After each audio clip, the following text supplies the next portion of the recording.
हमारे पास क्या है topic intrinsic activity. Intrinsic activity का मतलब ये होता है ना कि जब कोई ड्रग आके रिसेप्टर पे बाइंड होता है, ड्रग रिसेप्टर पे जब बाइंड होता है तो रिसेप्टर सेल के ऊपर होता है ना। जब सेल के ऊपर रिसेप्टर पे ड्रग बाइंड हुआ, बाइंड होने की वजह से सेल के अंदर एक्टिविटी प्रोड्यूस होती है या एक्शन प्रोड्यूस होता है, या फिर हम कह सकते हैं कि बायोलॉजिकल रिस्पॉन्स प्रोड्यूस होता है सेल के अंदर, क्योंकि रिसेप्टर सेल पे लगा होता है और ड्रग आके रिसेप्टर पे बाइंड होता है, जिसकी वजह से inside the cell biological response या एक्शन प्रोड्यूस होता है। इसी को, ये जो अंदर जो एक्शन या रिस्पॉन्स प्रोड्यूस हुआ ना ड्रग बाइंड की करने की वजह से रिसेप्टर पे, इसी को हम इंट्रिंसिक एक्टिविटी कहते हैं। इंट्रिंसिक का मतलब होता है इनसाइड, ठीक है, अंदर, सेल के अंदर जो एक्टिविटी प्रोड्यूस हो, ठीक है। सो ये ड्रग है, ये यहाँ पे आके बाइंड करेगा रिसेप्टर पे और इनसाइड द सेल जो है वो इंट्रिंसिक एक्टिविटी प्रोड्यूस करेगा, ठीक है। इसी को हम इंट्रिंसिक एक्टिविटी कहते हैं।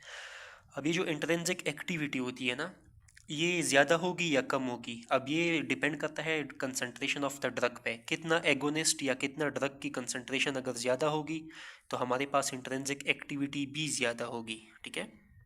कंसंट्रेशन ज़्यादा होगी तो इंक्रीज इंट्रिंसिक एक्टिविटी होगी, और इंक्रीज इंट्रिंसिक एक्टिविटी होगी तो इसका मतलब हमारे पास जो इफेक्ट है, ई मतलब इफेक्ट या एक्शन, इफेक्ट हमारे पास मैक्सिमम होगा, वो भी ज़्यादा होगा, ठीक है। कंसंट्रेशन पे इंट्रिंसिक एक्टिविटी डिपेंड करती है, ज़्यादा होगा तो ज़्यादा इंट्रिंसिक एक्टिविटी, ज़्यादा ई मैक्स वैल्यू होगी हमारे पास, ठीक है। दूसरा हमारे पास डिपेंड करता है फ्रैक्शन यानी कि कितना फ्रैक्शन ऑफ रिसेप्टर जो है वो एक्टिवेट हो चुका है। जितना ज़्यादा फ्रैक्शन ऑफ रिसेप्टर एक्टिवेट होगा उतना ज़्यादा हमारे पास इंक्रीज इंट्रिंसिक एक्टिविटी होगी, इंक्रीज ई मैक्स होगा हमारे पास। सो ये हमारे पास इंट्रोडक्शन था इंट्रिंसिक एक्टिविटी का। अच्छा, अब हमारे पास नेक्स्ट है, इसमें इंट्रिंसिक एक्टिविटी में हमारे पास पहला है हेडिंग फुल एगोनिस्ट, ठीक है। फुल एगोनिस्ट क्या होता है? कोई भी हमारे पास ड्रग कोई भी ड्रग जब रिसेप्टर पे बाइंड हो और इस बाइंड होने की वजह से जो बायोलॉजिकल जो रिस्पॉन्स है वो मैक्सिमम, मतलब ज़्यादा मैक्सिमम एक्शन शो करे, वो मैक्सिमम बायोलॉजिकल रिस्पॉन्स शो करे बाइंडिंग होने के बाद, तो इस किस्म के ड्रग को हम लोग फुल एगोनिस्ट कहते हैं, क्योंकि वो full response, maximum response show कर रहा है, ठीक है। फुल एगोनिस्ट जो ड्रग होता है उसकी इंट्रिंसिक एक्टिविटी की जो वैल्यू है वो 1 के बराबर होती है। जब इंट्रिंसिक एक्टिविटी 1 की इक्वल होती है, 1 का मतलब होता है 100% या फिर मैक्सिमम इंट्रिंसिक एक्टिविटी प्रोड्यूस करता है, ठीक है। So full agonist maximum biological response produce करता है और इसकी जो इंट्रिंसिक एक्टिविटी है वो 1 की इक्वल होती है, जो कि 100% को शो करता है, ठीक है। अब यहाँ पे हमारे पास एक ग्राफ है फुल एगोनिस्ट का, ठीक है। ये जो नीचे वाली लाइन है ना, ये वाली ड्रग कंसंट्रेशन वाली जो लाइन है, इसको हम कहते हैं कि ये हमारे पास हॉरिजॉन्टल लाइन है, और इसको हम लोग कहते हैं एक्स एक्सिस, ठीक है। यहाँ पे मैं लिख लेता हूँ, हम लोग एक्स एक्सिस पे, हॉरिजॉन्टल जो एक्स एक्सिस है उस पे हम लोगों ने ड्रग की कंसंट्रेशन ली, और वाई एक्सिस पे हमने लिया रिसेप्टर की एक्टिविटी, ठीक है। यहाँ पर हमारे पास रिसेप्टर की एक्टिविटी हमने लिखी है परसेंटेज में, 0%, 50% और 100%। अब हमें पता है कि फुल एगोनिस्ट की जो इंट्रिंसिक एक्टिविटी होती है वो 1 के बराबर होती है, यानी कि 100%। तो यहाँ पे देखो ना, फुल एगोनिस्ट जब हमने दिया है तो फुल एगोनिस्ट रिसेप्टर पे बाइंड होने के बाद क्या हुआ है कि ये जो ग्राफ है, 0 से ग्राफ स्टार्ट हुआ, ऊपर आया, देखो कहाँ तक, 100% तक आया है यहाँ पे। मतलब कि फुल एगोनिस्ट की जो इंट्रिंसिक एक्टिविटी है वो 1 है या फिर 100% है, ठीक है। रिसेप्टर एक्टिविटी हमारे पास 100% होगी फुल एगोनिस्ट के केस में, ये ग्राफ है। उसके बाद एग्जांपल है यहाँ पे, फुल एगोनिस्ट का एग्जांपल है हमारे पास फिनाइल एपिनेफ्रीन, ठीक है। फिनाइल एपिनेफ्रीन जो है ये बाइंड होता है अल्फा 1 रिसेप्टर पे। अल्फा 1 रिसेप्टर हमारे पास स्मूथ, तो अल्फा 1 रिसेप्टर हमारे पास स्मूथ मसल में होता है, ठीक है। फिजियोलॉजी में हमने पढ़ा था कि स्मूथ मसल में क्या होता है, कंट्रैक्शन होती है जब कैल्शियम आयन ज़्यादा होता है स्मूथ मसल में, हमने फिजियो में पढ़ा था। सो फिनाइल एपिनेफ्रीन ड्रग आएगा, अल्फा 1 रिसेप्टर पे बाइंड करेगा, अल्फा 1 रिसेप्टर है स्मूथ मसल में, तो अल्फा 1 रिसेप्टर पे फिनाइल एपिनेफ्रीन जब बाइंड होता है तो इस बाइंडिंग की वजह से इंट्रा सेलुलर कैल्शियम आयन ज़्यादा होते हैं। इंट्रा सेलुलर मतलब इनसाइड द सेल जो कैल्शियम, मतलब इनसाइड स्मूथ मसल सेल जो कैल्शियम आयन होंगे वो ज़्यादा होंगे। जब कैल्शियम आयन स्मूथ मसल के अंदर ज़्यादा होंगे तो इट मीन्स कि जो एक्टिन और मायोसिन फिलामेंट है, हमने फिजियो में पढ़ा था, वो क्या होगा, कैल्शियम आयन ज़्यादा होने की वजह से एक्टिन मायोसिन एक दूसरे के ऊपर स्लाइड करते हैं, जिसकी वजह से मसल कंट्रैक्शन होती है, और मसल का जो लेंथ है वो शॉर्ट हो जाता है। जाहिर सी बात है, मसल एक दूसरे के ऊपर, एक्टिन मायोसिन एक दूसरे के ऊपर स्लाइड करेंगे ना, तो मसल का जो लेंथ है स्मूथ मसल सेल का वो शॉर्ट हो जाएगा, ठीक है। सो ये हमारे पास क्या था, ये हमारे पास फुल एगोनिस्ट का एग्जांपल था फिनाइल एपिनेफ्रीन। अब हमारे पास एक होता है नॉर एपिनेफ्रीन, जो कि इंडोजीनियस लिगेंड है हमारी बॉडी में। नॉर एपिनेफ्रीन, ठीक है। ये जो नॉर एपिनेफ्रीन है, ये हमारे पास इंडोजीनियस लिगेंड है। इंडोजीनियस से मुराद वो सब्सटेंसेस जो हमारे बॉडी के अंदर पाए जाते हैं। तो इंडोजीनियस लिगेंड हमारे पास नॉरएपिनेफ्रिन है, जो कि इस स्मूथ मसल अल्फा 1 पे बाइंड होता है। ये जो नॉरएपिनेफ्रिन इंडोजीनियस जो है, ये अल्फा 1 रिसेप्टर पे बाइंड होता है। नॉरएपिनेफ्रिन और फिनाइलेपिनेफ्रिन दोनों का मैकेनिज्म सेम है, प्रोसेस दोनों का, एक्शन दोनों का सेम ही होता है। हमारा कहने का मतलब ये है कि जो नॉरएपिनेफ्रिन है वो इंडोजीनियस लिगेंड है, और इसका जो प्रोसेस है या इसका जो एक्शन है वही same action phenyl epinephrine full agonist drug का भी है। फ़र्क यह है कि फुल एगोनिस्ट हम लोग बाहर से जो ड्रग देते हैं, और इंडोजीनियस जो अंदर नॉरएपिनेफ्रिन पहले से बॉडी के अंदर पाया जाता है वो इंडोजीनियस होता है। अच्छा, अब देखो हमारे पास नेक्स्ट है पार्शल एगोनिस्ट, ठीक है। लेपिन कॉर्ड से मैं समझा रहा हूँ तुम्हें। अब कोई भी हमारे पास ऐसा ड्रग जो कि पार्शल एगोनिस्ट हो, जब पार्शल एगोनिस्ट या पार्शल एगोनिस्ट वाला ड्रग रिसेप्टर पे बाइंड हो जाए, पार्शल का मतलब होता है हाफ, 50% रिस्पॉन्स, यानी कि हाफ रिस्पॉन्स वो शो करेगा जो पार्शल एगोनिस्ट होता है। हम इसको हाफ रिस्पॉन्स या फिर पार्शल बायोलॉजिकल रिस्पॉन्स भी कह सकते हैं, या फिर हम इसको हाफ एक्शन भी कह सकते हैं, ठीक है। पार्शल एगोनिस्ट जो होता है, इसकी इंट्रिंसिक एक्टिविटी 1 से कम होती है, लेस देन 1। फुल एगोनिस्ट का हमने पढ़ा, उसमें इंट्रिंसिक एक्टिविटी 1 थी, यानी कि 100% थी फुल एगोनिस्ट की। यहाँ पे पार्शल एगोनिस्ट के केस में इंट्रिंसिक एक्टिविटी लेस देन 1 होगी, यानी कि 100% नहीं होगी, इससे कम होगी, लेस देन 100% इंट्रिंसिक एक्टिविटी होगी पार्शल एगोनिस्ट की। इंट्रिंसिक एक्टिविटी क्या होती है, इनसाइड द सेल जो एक्टिविटी प्रोड्यूस हो एगोनिस्ट बाइंडिंग की वजह से, उसको हम इंट्रिंसिक या फिर इंट्रासेलुलर एक्टिविटी कहते हैं। ई मैक्स की बात करें फुल एगोनिस्ट में, ई मैक्स हमारे पास मैक्सिमम था। यहाँ पे हमारे पास ई मैक्स यानी इफेक्ट जो होगा वो मैक्सिमम से कम होगा, लेस होगा। देखो ये लेस का निशान है, ये जो मैंने ये निशान डाला ना, ये निशान लेस को शो करता है। सो ई मैक्स यहाँ पे लेस देन फुल एगोनिस्ट होगा। जाहिर सी बात है, फुल एगोनिस्ट 100% एक्टिविटी शो करता है, तो पार्शियल एगोनिस्ट फुल एगोनिस्ट के कंपैरिजन में पार्शियल एगोनिस्ट कम एक्टिविटी शो करेगा, तो ई मैक्स जो है वो लेस देन 1 हो गया, ठीक है। सो यहाँ पे अब इसमें हमारे पास एक और पॉइंट है, can act both agonist antagonist, यानी कि पार्शियल एगोनिस्ट जो है वो एंटागोनिस्ट की तरह भी काम कर सकता है और एगोनिस्ट की तरह भी कर सकता है। एंटागोनिस्ट की तरह कैसे करता है, यहाँ पे मैंने एक एग्जांपल ड्रॉ की है। ये हमारे पास रिसेप्टर है, और रिसेप्टर पे फुल एगोनिस्ट आके बाइंड हो गया। फुल एगोनिस्ट रिसेप्टर पे बाइंड हुआ तो हमारे पास जो एक्शन है वो मैक्सिमम आया, मैक्सिमम रिस्पॉन्स आया। अब अगर हम इस मैक्सिमम 100% रिस्पॉन्स को हाफ करना चाहे, कम करना चाहे, मतलब फुल एगोनिस्ट ने 100% रिस्पॉन्स बनाया, हम चाहते हैं कि रिस्पॉन्स 100% से कम हो जाए 50% पे, तो हम लोग पार्शियल एगोनिस्ट दे देंगे। तो यहाँ पे पार्शियल एगोनिस्ट ने क्या काम किया, फुल एगोनिस्ट के रिस्पॉन्स को 50% डिक्रीज कर दिया। तो जब किसी चीज़ का तो जब हमारे पास पार्शियल एगोनिस्ट ने फुल एगोनिस्ट वाली रिस्पॉन्स को डिक्रीज किया, कम किया, तो इसी को हम लोग एंटागोनिस्ट मैकेनिज्म कहते हैं। यानी कोई भी ड्रग दूसरे ड्रग की एक्टिविटी को कम कर दे या ब्लॉक कर दे, तो उस ड्रग को हम एंटागोनिस्ट कहते हैं। तो यहाँ पे हमारे पास पार्शियल एगोनिस्ट ने काम किया, एज अ एंटागोनिस्ट इसने काम किया यहाँ पे, ठीक है। पार्शियल एगोनिस्ट ने कोई भी ड्रग जो एक्टिविटी को ब्लॉक करे या फिर एक्टिविटी को कम करे, उसको हम एंटागोनिस्ट कहते हैं। तो पार्शियल एगोनिस्ट हमारे पास एज अ एगोनिस्ट भी काम करता है, एज अ एंटागोनिस्ट भी काम करता है। अगर हम लोग पार्शियल एगोनिस्ट को डायरेक्टली देते हैं किसी पेशेंट को, तो वो हाफ रिस्पॉन्स शो करेगा ना, तो ये हमारे पास जो हाफ रिस्पॉन्स ने शो किया, ये एगोनिस्ट इसका जो प्रोसेस है। और अगर किसी दूसरी ड्रग का उसको एक्शन को ब्लॉक करे, तो फिर वो एंटागोनिस्ट में आ जाएगा हमारे पास। तो पार्शियल एगोनिस्ट हमारे पास एगोनिस्ट भी हो सकता है, एंटागोनिस्ट, दोनों प्रोसेस जो है वो शो कर सकता है, ठीक है।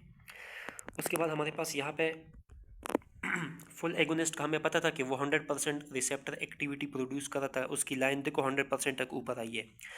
अब पार्शियल एगोनिस्ट की बात करें तो इसकी लाइन हमारे पास 50%, मतलब हाफ रिस्पॉन्स है ना, तो इसकी जो लाइन है वो हमारे पास 0 से स्टार्ट होगी, और यहाँ पे 50% पे इस तरह से ये रिसेप्टर एक्टिविटी शो करेगा, क्या, पार्शियल एगोनिस्ट। यहाँ पे मैं पी ए लिख देता हूँ, ठीक है। सो पार्शियल एगोनिस्ट हमारे पास 50% रिसेप्टर एक्टिविटी शो करेगा। एज अ एगोनिस्ट भी काम करता है, एंटागोनिस्ट भी काम करता है। और इसकी जो इंट्रिंसिक एक्टिविटी है पार्शियल की वो लेस देन 1 यानी कि लेस देन 100%। ये देखो 50% है ना, तो ये लेस देन 100 हुआ ना। और ई मैक्स भी इसका जो है वो लेस देन फुल एगोनिस्ट होगा। तो ये हमारे पास पार्शियल एगोनिस्ट था। अब इसकी एग्जांपल की अगर बात करें, हमारे पास एक ड्रग है जिसका नाम है एरीपिप्राजोल, ठीक है, लिपिनकॉर्ड से मैं बता रहा हूँ। एरीपिप्राजोल ड्रग है जो कि एंटी साइकोटिक ड्रग है, एंटी साइकोटिक। अब इसका एग्जांपल से मैं समझाता हूँ तुम्हें। तो हम लोग बात कर रहे थे एरीपिप्राजोल की ना। एरीपिप्राजोल हमारे पास पार्शियल एगोनिस्ट है और ये हमारे पास एंटी साइकोटिक ड्रग की क्लास में आता है, ठीक है। फार्माकोलॉजी में हम लोग डिफरेंट ड्रग्स की डिफरेंट क्लासेस पढ़ते हैं, जैसे नशे वाली क्लास अलग होती है, फीवर वाली ड्रग्स की क्लास अलग होती है, ठीक है। सो एंटी साइकोटिक ड्रग की क्लास में आता है एरीपिप्राजोल जो कि पार्शियल एगोनिस्ट है। अब हमने क्या बोला था कि पार्शियल एगोनिस्ट हमारे पास एगोनिस्ट की तरह भी काम करता है, एंटागोनिस्ट की तरह भी। अब यहाँ पे देखो क्या होता है कि हमारे पास डोपामिनर्जिक पाथवेज होते हैं जो ओवर एक्टिव हो जाते हैं, ठीक है। डोपामिनर्जिक पाथवे जब ओवर एक्टिव मतलब बहुत ज़्यादा एक्टिव हो जाते हैं डोपामिनर्जिक पाथवे, तो इस ओवर एक्टिव को हम लोग कम करने के लिए, मतलब कि ओवर एक्टिव ना हो, तो हम लोग देते हैं पार्शियल एगोनिस्ट एरीपिप्राजोल ड्रग। तो ये जो एरीपिप्राजोल है ये इस डोपामिनर्जिक पाथवे की जो ओवर एक्टिविटी है उसको रिड्यूस करता है, इनहिबिट करता है, ब्लॉक करता है, ठीक है। तो ये हमारे पास क्या हुआ, ये हमारे पास इसका हुआ इंटागोनिस्ट वाला काम, क्योंकि इसने डोपामिनर्जिक पाथवेज की ओवर एक्टिविटी को ब्लॉक कर दिया। अब यही सेम एरीपिप्राजोल अगर हमारे पास डोपामिनर्जिक पाथवेज अंडर एक्टिव हो, मतलब यहाँ पे ओवर एक्टिव थी ना, अब यही अगर हमारे पास अंडर एक्टिव मतलब थोड़े से एक्टिव हो डोपामिनर्जिक पाथवे, तो अंडर एक्टिव डोपामिनर्जिक पाथवे को ये मोर एक्टिव भी बनाता है ये एरीपिप्राजोल जो है। यहाँ पे इसने ओवर एक्टिविटी को कम किया था इस जगह पे, और जबकि यहाँ पे इसने अंडर एक्टिविटी को ओवर एक्टिविटी बना दिया, मतलब यहाँ पे ओवर एक्टिविटी कम हुई, यहाँ पे ओवर एक्टिविटी ज़्यादा हुई। तो यहाँ पे हमारे पास जब ओवर एक्टिविटी ज़्यादा हुई तो इस मीन्स कि यहाँ पे इसने एगोनिस्ट की तरह एक्शन काम शो किया, और यहाँ पे इसने ओवर एक्टिविटी को ब्लॉक किया था, तो यहाँ पे हमारे पास एंटागोनिस्ट वाला काम इसने शो किया एरीपिप्राजोल ने। सो एरीपिप्राजोल पार्शियल एगोनिस्ट है जो कि एंटागोनिस्ट वाले भी काम शो किया इसने, एगोनिस्ट वाले भी इसने काम शो किया। अब ये डोपामिनर्जिक पाथवे क्या होते हैं वो हम लोग चैप्टर 11 में डिटेल में पढ़ेंगे, ठीक है। यहाँ पे जस्ट ये सिंपल एक प्रोसेस समझो कि एंटागोनिस्ट काम ऐसे करता है एरीपिप्राजोल, एगोनिस्ट ऐसे करता है, लेकिन ये आता है पार्शियल एगोनिस्ट की क्लास में, ठीक है। डन हो गया। सो ये हमारे पास पार्शियल एगोनिस्ट लेक्चर था। अच्छा, अब हमारे पास नेक्स्ट है लिपिनकॉर्ट में इनवर्स एगोनिस्ट, ठीक है। हमें पता चला फुल एगोनिस्ट क्या होता है, हमें पार्शियल का भी पता चला। अब हम देखते हैं इनवर्स एगोनिस्ट। अब इनवर्स एगोनिस्ट समझने से पहले मैं कुछ एक एग्जांपल समझाता हूँ, ठीक है। फुल एगोनिस्ट की एग्जांपल है ये वाली। यहाँ पे देखो हमारे पास रिसेप्टर पहले कोई भी इस पे ड्रग या कोई भी एगोनिस्ट बाइंड नहीं है ना इस पे, तो ये मतलब रेस्टिंग या फिर इनएक्टिव स्टेट में है ये रिसेप्टर, और इसको हम लोग आर से रिप्रेजेंट करते हैं। आर मतलब इनएक्टिव स्टेट वाला रिसेप्टर, ठीक है। सो यहाँ पे कोई भी एगोनिस्ट या ड्रग बाइंड नहीं है, तो ये इनएक्टिव आर स्टेट में है। जब कोई यहाँ पे फुल एगोनिस्ट आके बाइंड होता है तो हमारे पास ये जो आर फॉर्म का इनएक्टिव रिसेप्टर स्टेट था वो चेंज हो गया आर स्टार, मतलब आर स्टार एक्टिवेटेड स्टेट में। पहले रिसेप्टर इनएक्टिव स्टेट में था और आफ्टर एगोनिस्ट बाइंडिंग रिसेप्टर जो है वो एक्टिवेटेड फॉर्म में चेंज हो गया, जिसको हम लोग आर स्टार से शो करते हैं, ठीक है। ये नॉर्मल प्रोसेस है फुल एगोनिस्ट का। अब ये जो एक्टिवेटेड फॉर्म है आर स्टार, ठीक है, जिस पे एगोनिस्ट बाइंड और ये एक्टिवेटेड फॉर्म में, अगर इसी एक्टिवेटेड आर स्टार वाले रिसेप्टर पे हम लोग इनवर्स एगोनिस्ट बाइंड कर दे, इनवर्स का मतलब होता है उल्टा, ठीक है। इनवर्स मीन्स उल्टा, ऑपोजिट, ठीक है। सो अब हम इनवर्स एगोनिस्ट इसी एक्टिवेटेड रिसेप्टर पे जब बाइंड करेंगे तो इनवर्स एगोनिस्ट बाइंड होने की वजह से ये जो एक्टिवेटेड आर स्टेज था ना रिसेप्टर का, एक्टिवेटेड स्टेज जो था, ये उल्टा हो जाएगा वापस, रिवर्स हो जाएगा वापस किस में, इनएक्टिव स्टेट में। ये देखो यहाँ पे इनवर्स एगोनिस्ट बाइंड है रिसेप्टर के साथ, लेकिन रिसेप्टर इनएक्टिव स्टेज में है, क्योंकि इनवर्स एगोनिस्ट का काम है कि वो एक्टिवेटेड स्टेट को वापस इनएक्टिव आर स्टेट में ले आए। तो इनवर्स एगोनिस्ट बाइंडिंग की वजह से जब इनवर्स एगोनिस्ट यहाँ पे रिसेप्टर पे बाइंड हो जाए तो हमारे पास रिसेप्टर जो है वो वापस आर इनएक्टिव स्टेट में आ जाता है एक्टिवेटेड स्टेट से, ठीक है। अब इसका जो ग्राफ है, लाइन है इनवर्स एगोनिस्ट का, वो यहाँ पे बिलो द ज़ीरो, यहाँ पे मतलब इनवर्स है ना उल्टा है, तो ज़ीरो की भी नीचे यहाँ पे माइनस में आएगी इस तरह से। ये हमारे पास जो है इनवर्स एगोनिस्ट की लाइन है ये वाली, ठीक है, आई ए इनवर्स एगोनिस्ट। इसके अलावा ये जो इनवर्स एगोनिस्ट होता है ना, इसकी intrinsic activity less than zero होती है, और ये रिवर्स करता है एक्टिविटी को, रिसेप्टर की एक्टिविटी। अच्छा, अब नेक्स्ट हमारे पास है एंटागोनिस्ट। ठीक है, एंटागोनिस्ट क्या होता है? एंटागोनिस्ट हमारे पास कोई भी ऐसा ड्रग होता है जो कि रिसेप्टर पे बाइंड होता है और रिसेप्टर को वो ब्लॉक करता है। ब्लॉक करता है ताकि कोई एक्शन प्रोड्यूस ना हो, कोई रिस्पॉन्स प्रोड्यूस ना हो, रिसेप्टर जो है वो ब्लॉक स्टेट में और इनएक्टिव स्टेट में रहे। और रिसेप्टर का जो इनएक्टिव स्टेट है उसको हम लोग आर से शो करते हैं, मैंने पीछे भी समझाया था।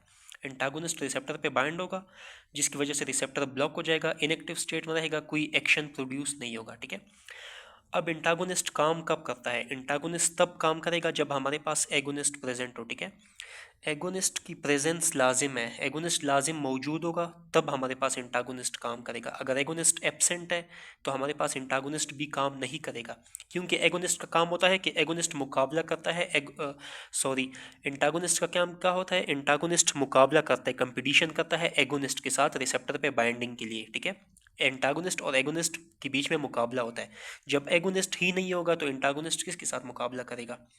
अब यहाँ पे ये रिसेप्टर है, इस रिसेप्टर पे एगोनिस्ट ड्रग ने आके बाइंड होना था। ठीक है, एगोनिस्ट ने यहाँ पे बाइंड होना था, लेकिन इसके बाइंड होने से पहले पहले एंटागोनिस्ट ड्रग आके यहाँ पे बाइंड हो गया।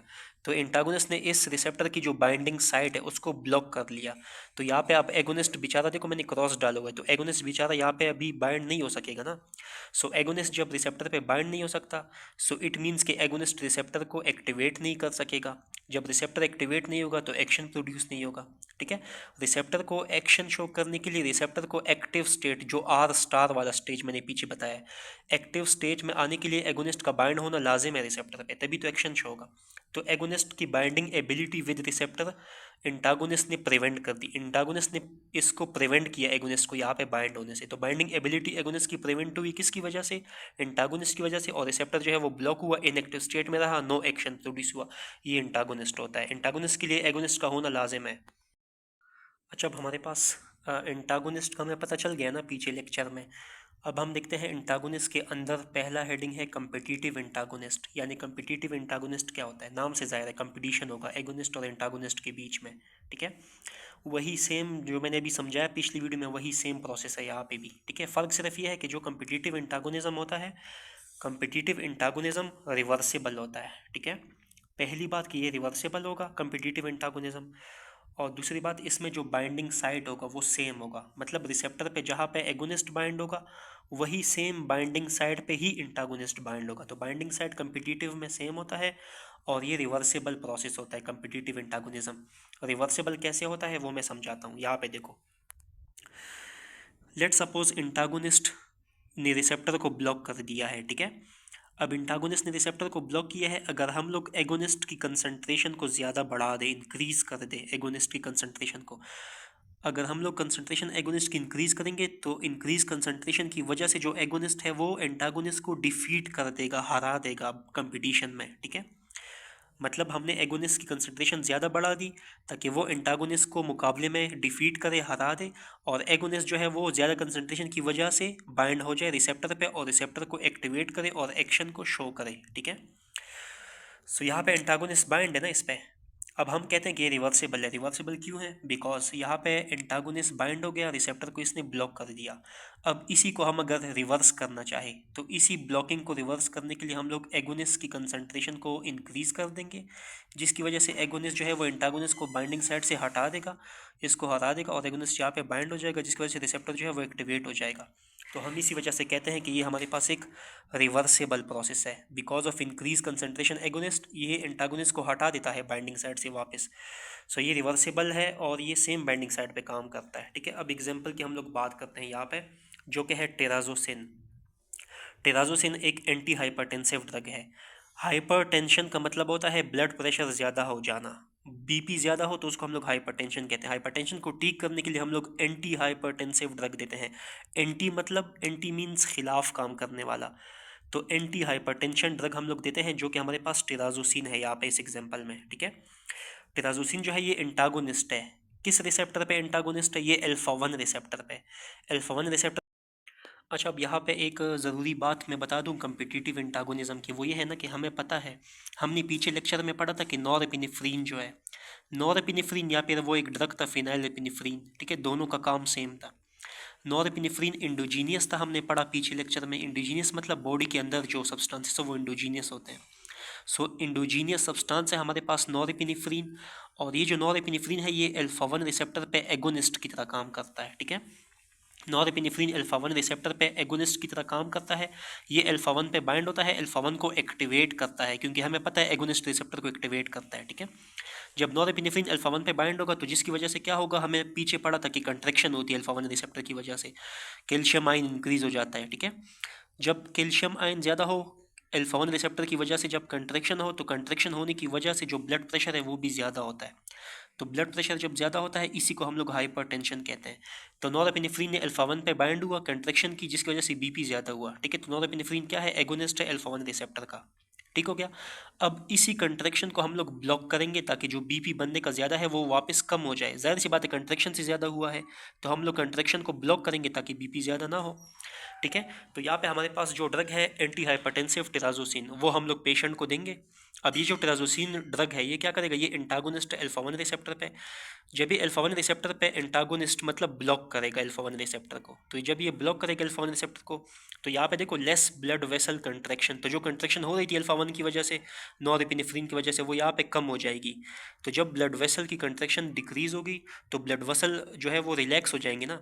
जब ब्लड वेसल रिलैक्स होंगे तो उसमें ब्लड फ्लो जो है वो इजीली हो सकेगा, और हमारे पास जो बीपी है वो कम हो जाएगा, और हाइपरटेंशन जो है वो ट्रीट हो जाएगी, ठीक है। तो ये हमारे पास टिराजोसिन ड्रग था जो कि एंटी हाइपरटेंसिव एंटागोनिस्ट एग्जाम्पल था, जो कि नॉरएपिनेफ्रिन के एक्शन को ब्लॉक कर रहा है। नॉरएपिनेफ्रिन एगोनिस्ट था अल्फा 1 पे, और जो टिराजोसिन था वो एंटागोनिस्ट था, मतलब टिराजोसिन ने ऑपोजिट एक्शन किया नॉरएपिनेफ्रिन के। इसने कंट्रैक्शन किया था और टिराजोसिन ने कंट्रैक्शन को वापस कम कर दिया, जिसकी वजह से ब्लड वेसल जो है वो रिलैक्स हो गया, और ब्लड वेसल में जो ब्लड फ्लो कर रहा था वो अब नॉर्मल रिलैक्स होकर फ्लो कर रहा है, जिसकी वजह से बीपी जो है वो ट्रीट हो गया। अच्छा, अब हम लोग कम्पिटिटिव तक आ चुके हैं ना, कम्पिटिटिव इंटागोनिस्ट पिछले लेक्चर में ख़त्म हो गया। अब यहाँ पे हमारे पास कम्पिटिटिव के बाद नेक्स्ट है इरिवर्सिबल, ठीक है। इरिवर्सिबल यानी कि वो इंटागोनिज्म जो कि रिवर्स नहीं हो सकता, इरिवर्सिबल है। अब इसमें कुछ पॉइंट्स पहले पढ़ते हैं, इरिवर्सिबल इंटागोनिस्ट क्या होता है। पहला पॉइंट, स्ट्रॉन्ग कोवलेंट बॉन्ड बनता है रिसेप्टर की बाइंडिंग साइड के साथ, ठीक है। यानी कि जब ड्रग रिसेप्टर के साथ बाइंड होता है ना, तो रिसेप्टर का जो बाइंडिंग साइट है और जो ड्रग है उन दोनों के बीच में जो बाइंडिंग होती है वो बहुत मजबूत बाइंडिंग होती है, क्योंकि उस उन दोनों के बीच में कोवलेंट बॉन्ड बनता है जो कि मजबूत होता है। कोवलेंट बॉन्ड ब्रेक डाउन नहीं हो सकता दोबारा, ठीक है। इस वजह से हम कहते हैं कि ये जो कोवलेंट बॉन्ड स्ट्रांग होता है वापस टूटता नहीं है, जिसकी वजह से हम इस इंटागोनिज्म को इरिवर्सिबल कहते हैं, यानी कि रिवर्स नहीं हो सकता। दूसरा, हम इसको इरिवर्सिबल का दूसरा नाम है नॉन कम्पिटिटिव इंटागोनिज्म। इसको हम लोग नॉन कम्पिटिटिव इंटागोनिज्म भी कहते हैं, क्योंकि इसमें इंटागोनिस्ट और एगोनिस्ट के बीच में कंपटीशन नहीं होती। क्यों नहीं होती वो मैं बताता हूँ। अब देखो, हमने कम्पिटिटिव में क्या पढ़ा था, कम्पिटिटिव में हमने पढ़ा था ना कि फॉर एग्जांपल ये रिसेप्टर था हमारे पास, इस पे क्या था, एंटागोनिस्ट बाइंड है, ठीक है, ये एगोनिस्ट है। अब यहाँ पे ए एन टी लिख दिया मैंने, एंटागोनिस्ट यहाँ पे बाइंड था। कम्पिटिटिव की बात मैं कर रहा हूँ, इससे पहले जो हमने पढ़ा है। कम्पिटिटिव में एंटागोनिस्ट बाइंड था, रिसेप्टर ब्लॉक था। कम्पिटिटिव में हमने क्या किया कि एगोनिस्ट जो था, एगोनिस्ट की कंसंट्रेशन को हमने बढ़ा दिया था, ठीक है।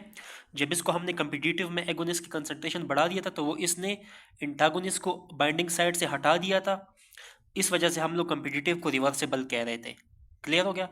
अब यहाँ पे हम इसको इरिवर्सिबल बोल रहे हैं, यानी कि यहाँ पे एंटागोनिस्ट एक दफ़ा रिसेप्टर को ब्लॉक कर लिया तो वो ब्लॉक जो है वो परमानेंट होता है, ठीक है, PERM। एंटागोनिस्ट ने रिसेप्टर को ब्लॉक किया तो वो परमानेंट ब्लॉक होगा। एगोनिस्ट को तुम जितना भी बढ़ा दो, जितनी भी कंसंट्रेशन हम लोग एगोनिस्ट का बढ़ा दें, उससे कोई फर्क नहीं पड़ेगा। एक दफ़ा ब्लॉक हो गया एंटागोनिस्ट की वजह से रिसेप्टर, तो वो परमानेंट ब्लॉक ही रहेगा। इस वजह से हम लोग जो है इसको इरिवर्सिबल कहते हैं। और नॉन कंपटीशन, यानी कि एगोनिस्ट की कंसंट्रेशन बढ़ा दो फिर भी वो ब्लॉक हटेगा नहीं वहाँ से, तो कंपटीशन। सो इसका मतलब कि कंपटीशन तो नहीं हुई ना दोनों के बीच में, क्योंकि एक दफ़ा ब्लॉक हुआ एंटागोनिस्ट की वजह से तो वो ब्लॉक ही रहते हैं, तो ये इरिवर्सिबल है।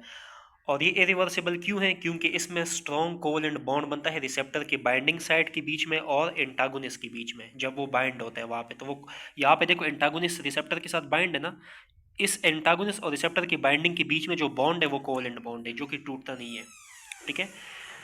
उसके बाद यहाँ पे हमारे पास ग्राफ है, तो अब ये ग्राफ में देखो, अब इस ग्राफ में क्या होता है, यहाँ पे मैंने दो लाइंस ग्राफ पे ड्रॉ की है, ठीक है। सबसे पहले हम लोग एक्स एक्सिस पे लेते हैं ड्रग की कंसंट्रेशन, जो नीचे वाला एक्स एक्सिस लाइन है, और वाई एक्सिस पे हमने बायोलॉजिकल इफेक्ट ले लिया, ठीक है, वाई एक्सिस पे एक्स पे कंसंट्रेशन, वाई पे बायोलॉजिकल इफेक्ट। अब यहाँ पे हमारे पास बायोलॉजिकल इफेक्ट 0% है, और यहाँ पे बीच में हमारे पास बायोलॉजिकल इफेक्ट 50% है इस जगह पे, ठीक है। तो 50% बायोलॉजिकल इफेक्ट हमारे पास जिस कंसंट्रेशन पे आ जाता है, उस कंसंट्रेशन को हम लोग EC50 कहते हैं, यानी कि इफेक्टिव कंसंट्रेशन एट 50%। जो यहाँ पे 50% है, इस पे जो कंसंट्रेशन इफेक्ट शो करेगा, उस कंसंट्रेशन को हम लोग EC50 बोलते हैं, ठीक है। अब यहाँ पे एक और बात, 50% और EC50 समझ आ गया हमें, ठीक है। हमें ये पता है कि बायोलॉजिकल इफेक्ट हमारे पास यहाँ पे 0 है, बीच में 50 है, यहाँ पे ऊपर 100 है। जहाँ पे हमारे पास बायोलॉजिकल इफेक्ट या बायोलॉजिकल रिस्पॉन्स मैक्सिमम हो, मैक्सिमम मतलब 100% हो, तो 100% बायोलॉजिकल इफेक्ट वाली लाइन यहाँ पे मैंने डॉट डॉट से ड्रॉ की है, इसको हम लोग ई मैक्स कहते हैं, यानी इफेक्ट इफेक्ट हमारे पास मैक्सिमम है 100% पे, ठीक है। अब इसमें हमारे पास दो लाइन है, पहली हमारे पास ये वाली लाइन है, दूसरी ये वाली लाइन है। अब ये जो दूसरी वाली लाइन है जिस पे मैंने पेन रखा हुआ है, ये हमारे पास नॉन कम्पिटिटिव एंटागोनिस्ट की लाइन है, ये वाली, ठीक है, जिसको हम लोग इरिवर्सिबल एंटागोनिस्ट भी कहते हैं या फिर नॉन कम्पिटिटिव एंटागोनिस्ट। इसकी जो लाइन है ये लिपिन कॉर्ड में बना हुआ है। अब इस लाइन को देखो, ये नॉन कम्पिटिटिव एंटागोनिस्ट वाली जो लाइन है, ये इस ई मैक्स जो डॉट डॉट लाइन है इसकी नीचे है, मतलब कि ई, तो मतलब यहाँ पे जो ई मैक्स वाली लाइन है ना, डॉट डॉट वाली, इस ई मैक्स लाइन से डाउनवर्ड शिफ्ट हो गया लाइन कहाँ पे, इस जगह तक। मतलब ये लाइन पहले ई मैक्स पे थी, लेकिन नॉन कम्पिटिटिव एंटागोनिस्ट की वजह से ये जो लाइन है ई मैक्स वाली, ये नीचे यहाँ पे इधर आ गई, ठीक है। मतलब कि यहाँ पे हमारे पास क्या हुआ है, बेसिकली इस तरह डाउनवर्ड शिफ्ट आया है। ये जो लाइन है ना, पहली लाइन, ये भी देखो पहले इधर थी ना ई मैक्स पे, अभी ये नीचे इधर आ गई। सो इट मीन्स कि नॉन कम्पिटिटिव एंटागोनिस्ट की वजह से ये जो लाइन है इसमें डाउनवर्ड शिफ्ट, नीचे की तरफ ये लाइन डाउनवर्ड शिफ्ट हो गया, यानी कि जो ई मैक्स है वो हमारे पास यहाँ से यहाँ तक डाउनवर्ड शिफ्ट हो गया। पहले ई मैक्स हमारे पास 100% था, अब यहाँ पे लेट सपोज इस जगह पे हमारे पास, इधर मैं डॉट डॉट ड्रॉ करूँ, यहाँ पे जो भी हमारे पास ई मैक्स होगा इस जगह पे लेट सपोज 70% होगा यहाँ पे, ठीक है। सो डाउनवर्ड शिफ्ट आ गया ई मैक्स में, किसकी वजह से, नॉन कम्पिटिटिव एंटागोनिस्ट या फिर इरिवर्सिबल एंटागोनिस्ट। तो यहाँ पे हमारे पास एक और पॉइंट है, मैंने लिखा है नीचे, downward shift of E max line in irreversible antagonism या फिर नॉन कम्पिटिटिव एंटागोनिज्म। क्लियर हो गया। अब इसमें हमारे पास नीचे एक और पॉइंट है, EC50 वाली लाइन में नो चेंज, मतलब ये जो 50% है जहाँ पे, इस 50% पे देखो यहाँ पे ये जो लाइन है इसमें कोई चेंजेस नहीं आई हुई EC50 में, ठीक है। सो EC50 में कोई भी चेंज नहीं आएगा नॉन कम्पिटिटिव एंटागोनिज्म या फिर इरिवर्सिबल में, जबकि ई मैक्स में जो है डाउनवर्ड शिफ्ट आएगा। अब ये हम लोग नॉन कम्पिटिटिव की बात करें ना, अब यहाँ पे हमारे पास इस लाइन पे देखो मैंने क्या लिखा हुआ है, ये जो लाइन आई हुई है इस पे देखो, यहाँ पे ऊपर में लिखा है कम्पिटिटिव एंटागोनिस्ट। कम्पिटिटिव एंटागोनिस्ट के केस में हमारे पास ये वाली लाइन बनेगी, इस तरह ऊपर वाली लाइन जो कि ई मैक्स तक पहुँचेगी। सो इट मीन्स कि कम्पिटिटिव एंटागोनिज्म में हमारे पास जो ई मैक्स है वो 100% ही रहेगा। कम्पिटिटिव एंटागोनिज्म में हमारे पास ई मैक्स में नो चेंज आएगा, ठीक है, नो चेंज। कम्पिटिटिव एंटागोनिस्ट में हमारे पास नो चेंज आएगा, किस में, ई मैक्स वाली लाइन में। लेकिन ये जो EC50 वाली लाइन होती है, EC50, इसमें राइट वर्ड शिफ्ट आता है, राइट साइड की तरफ ये थोड़ा ज़्यादा शिफ्ट हो जाता है, ठीक है। राइट शिफ्ट होता है किस में, EC50 में। कम्पिटिटिव एंटागोनिज्म की मैं बात करूँ, मतलब पहले देखो, तो यहाँ पर अब देखो, राइट वर्ड या राइट साइड का शिफ्ट क्या होता है कम्पिटिटिव एंटागोनिस्ट के केस में, वो मैं बताता हूँ। कम्पिटिटिव एंटागोनिस्ट का ये नॉर्मल लाइन है ना, इस तरह से हम बनाते हैं, नॉर्मल जो ड्रॉ करते हैं। अब यही लाइन अगर हम लोग इस तरह लेफ्ट साइड से थोड़ा सा इस तरह राइट साइड पे शिफ्ट कर दे, इस तरह, अब पहले देखो, पहले लेफ्ट पे था, अब थोड़ा राइट साइड, मतलब राइट वर्ड शिफ्ट हो गया, ठीक है। तो इसी राइट वर्ड शिफ्ट को जो है हम लोग कहते हैं कि कम्पिटिटिव एंटागोनिज्म में इस तरह होता है, ठीक है। क्लियर हो गया। ये तो हुई राइट वर्ड शिफ्ट की, और जो ई मैक्स ऊपर से नीचे आया वो डाउनवर्ड शिफ्ट था, तो डाउनवर्ड शिफ्ट और राइट वर्ड शिफ्ट। क्लियर हो गया। अब हमारे पास नेक्स्ट है यहाँ पे एलोस्टेरिक एंटागोनिस्ट, ठीक है। एलोस्टेरिक एंटागोनिस्ट क्या होता है, इसमें सबसे पहला पॉइंट है डिफरेंट बाइंडिंग साइट, ठीक है, यानी कि सेम रिसेप्टर जिस पे एगोनिस्ट बाइंड होगा इस जगह पे, ठीक है, ये एगोनिस्ट का बाइंडिंग साइट है। लेकिन जो एंटागोनिस्ट होगा वो इसी सेम बाइंडिंग साइट पे आके बाइंड नहीं होगा, एंटागोनिस्ट के लिए एक अलग सेकंड बाइंडिंग साइट होगा सेम रिसेप्टर के ऊपर। जैसे यहाँ पे देखो, एगोनिस्ट का बाइंडिंग साइट ये वाला है, लेकिन इंटागोनिस्ट के लिए जो बाइंडिंग साइट है वो यहाँ पे सेकेंडरी मतलब सेकंड बाइंडिंग साइट यहाँ पे अलग से है। तो ये जो सेकंड बाइंडिंग साइट होता है सेम रिसेप्टर के ऊपर, इसी सेकेंडरी बाइंडिंग साइट को हम लोग एलोस्टेरिक बाइंडिंग साइट कहते हैं, ठीक है। सो इंटागोनिस्ट बाइंड होगा एलोस्टेरिक बाइंडिंग साइट पे, तो इस वजह से हम लोग इस किस्म के इंटागोनिस्ट को बोलेंगे एलोस्टेरिक इंटागोनिस्ट, ठीक है। सो एलोस्टेरिक इंटागोनिस्ट में क्या होता है, डिफरेंट बाइंडिंग साइट होता है जिस पे एंटागोनिस्ट आके बाइंड होता है, और इसको हम लोग एलोस्टेरिक बाइंडिंग साइट कहते हैं, सिंपल। और एगोनिस्ट का बाइंडिंग साइट ये होता है। अब इसमें एक ज़रूरी बात समझो, यहाँ पे देखो एगोनिस्ट आके बाइंड हो गया ना, एगोनिस्ट का काम है रिसेप्टर को एक्टिवेट करना, लेकिन यहाँ पर एगोनिस्ट बाइंड होने के बाद भी जो है रिसेप्टर एक्टिवेट नहीं होगा। क्यों नहीं होगा? बिकॉज यहाँ पे एंटागोनिस्ट आके एलोस्टेरिक साइड पे बाइंड हो गया। जब एंटागोनिस्ट एलोस्टेरिक साइड पे बाइंड हो जाए, उसके बाद जो एगोनिस्ट का नॉर्मल बाइंडिंग साइट है वहाँ पे एगोनिस्ट अगर आके बाइंड भी हो जाता है, लेकिन उसके बाद भी एगोनिस्ट जो है वो रिसेप्टर को एक्टिवेट नहीं कर सकता, क्योंकि यहाँ पे ऑलरेडी एंटागोनिस्ट एलोस्टेरिक साइड पे बाइंड है।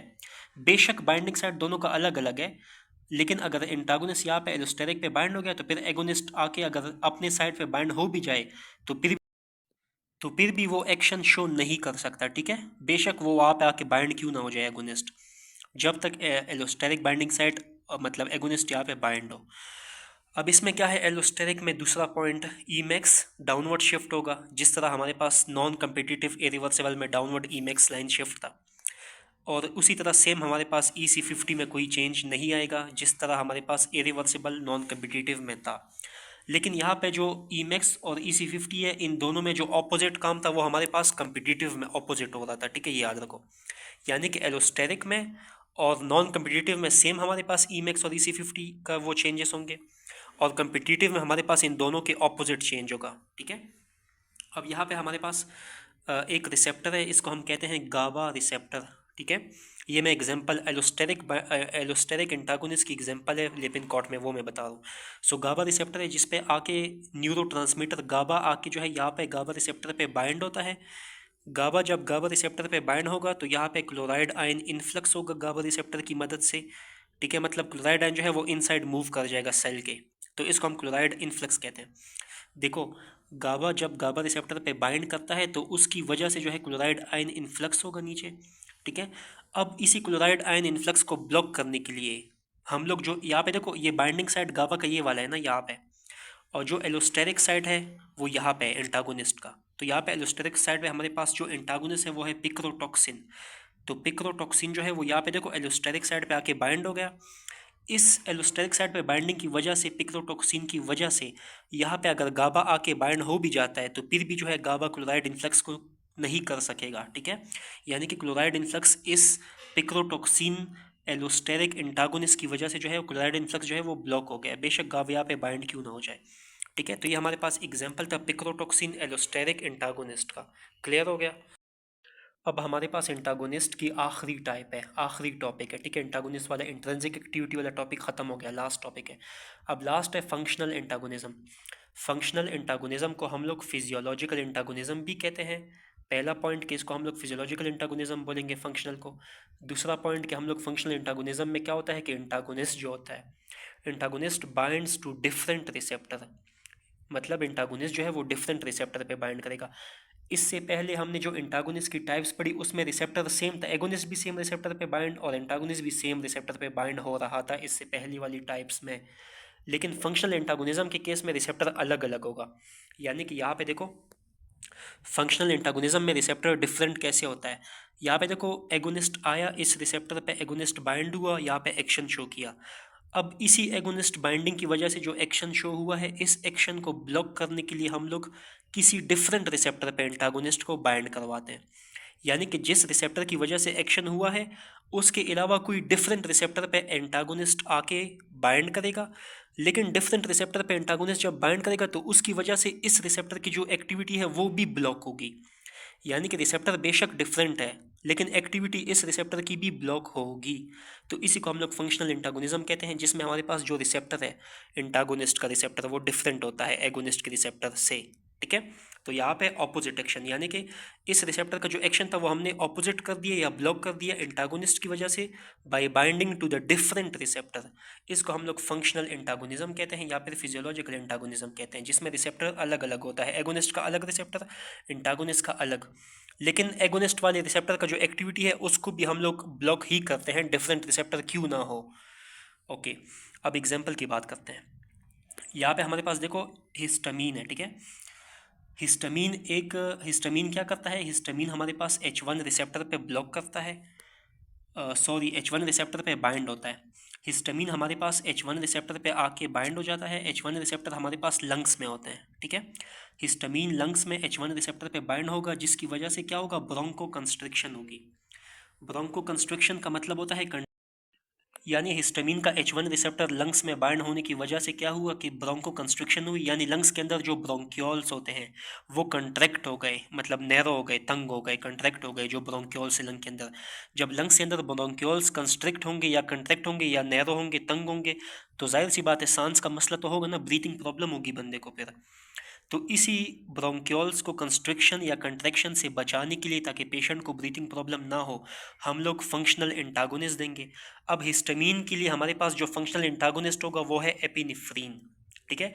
यानी हिस्टामीन का यहाँ पे देखो रिसेप्टर H1 था ना, और इसी हिस्टामीन का जो हमारे पास एंटागोनिस्ट है, एंटागोनिस्ट का रिसेप्टर देखो अलग है, B2 रिसेप्टर है। मतलब हिस्टामीन ने ब्रोंको कंस्ट्रिक्शन कॉज किया H1 रिसेप्टर की वजह से, लेकिन जो एपिनेफ्रीन है वो इसी ब्रोंको कंस्ट्रक्शन को ठीक करेगा डिफरेंट रिसेप्टर की वजह से। जैसे यहाँ पे एपिनेफ्रीन B2 पे बाइंड हुआ, तो रिसेप्टर हमारे पास B2 डिफरेंट है ना, तो डिफरेंट रिसेप्टर पे बाइंड होने की वजह से हमारे पास ब्रोंको डायलेशन हो गई, यानी कि रिलैक्सेशन कॉज होगी ब्रोंक्यूल्स की। वही ब्रोंको कंस्ट्रक्शन जो H1 रिसेप्टर की वजह से हुई थी, वही ब्रोंको कंस्ट्रक्शन को ठीक करने के लिए हम लोगों ने B2 अलग डिफरेंट रिसेप्टर पे बाइंड होकर हमने उसको वापस ब्रोंको डायलेट कर दिया, रिलैक्स कर दिया ब्रोंक्यूल्स को लंग्स के अंदर। तो B2 रिसेप्टर भी हमारे पास लंग्स के अंदर ही प्रेजेंट होता है, ठीक है।